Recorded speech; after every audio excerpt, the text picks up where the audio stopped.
जगातील सर्वोत्तम भारतीय राज्यघटनेचे निर्माते डॉक्टर बाबासाहेब आंबेडकर यांच्या प्रतिष्ठेला धक्का पोहोचेल असे वक्तव्य देशाच्या कायदेमंडळाच्या अधिवेशनात डिसेंबर 17 रोजी केंद्रीय गृहमंत्री अमित शहा यांनी केले। त्यामुळे त्यांचा राजीनामा घेण्यात यावा किंवा त्यांनी राजीनामा न दिल्यास त्यांची केंद्रीय मंत्रिमंडळातून तत्काळ हाकलपट्टी करण्यात यावी, अशा आशयाचे निवेदन पुरोगामी विचार मंच धुळे जिल्हा आणि समविचारी संघटनेच्या विविध कार्यकर्त्यांच्या माध्यमातून माननीय महामहिम भारताचे राष्ट्रपती आणि महाराष्ट्र राज्याचे राज्यपाल यांना डिसेंबर 20 रोजी धुळे जिल्हा प्रशासनाच्या माध्यमातून निवेदन देण्यात आले।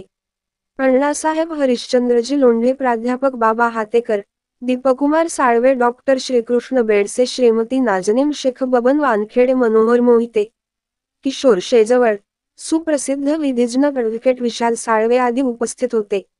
तड़ीपार तुम माफी मांगो, माफी मांगो, माफी मांगो। तड़ीपार तुम माफी मांगो, माफी मांगो, माफी मांगो। तानाशाही नहीं चलेगी, नहीं चलेगी, नहीं चलेगी। तानाशाही नहीं चलेगी, नहीं चलेगी, नहीं चलेगी। आवाज दो,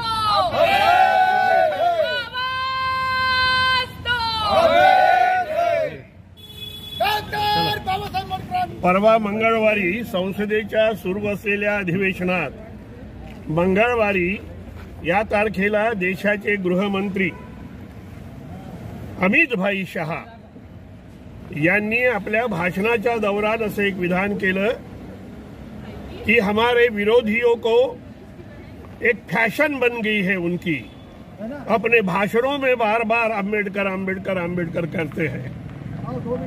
अगर इतना ही वो भगवान का नाम लेते तो उन्हें स्वर्ग मिल जाता। अशा प्रकारचं विधान अमित शहाने केलं। अमित शहाला स्वर्गाची भीती आहे की त्याने केलेल्या पापामुळे नरकातच जावं लागणार आहे, आपल्याला स्वर्ग मिळणार नाही, म्हणून त्याला ही आठवण आलेली आहे। अमित देशाच्या गृहमंत्र्याचं हे विधान केवळ बाबासाहेब आंबेडकरांचा अपमान करणारच नाही, तर बाबासाहेबांनी लिहिलेल्या संविधानाचाही अपमान करणार आहे। आणि एवढंच नव्हे तर बाबासाहेब आंबेडकर या समाज घटकाचे प्रतिनिधी होते, त्यांच्या जातीप्रती त्यांच्या मनात ठासून भरलेली तिरस्कार, घृणा याचं ते प्रतीक आहे।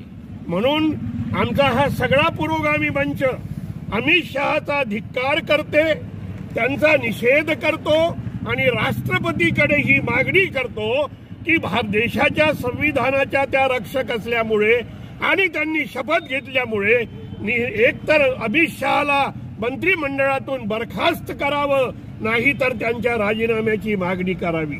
ही पहिली एक आमची मागणी आहे।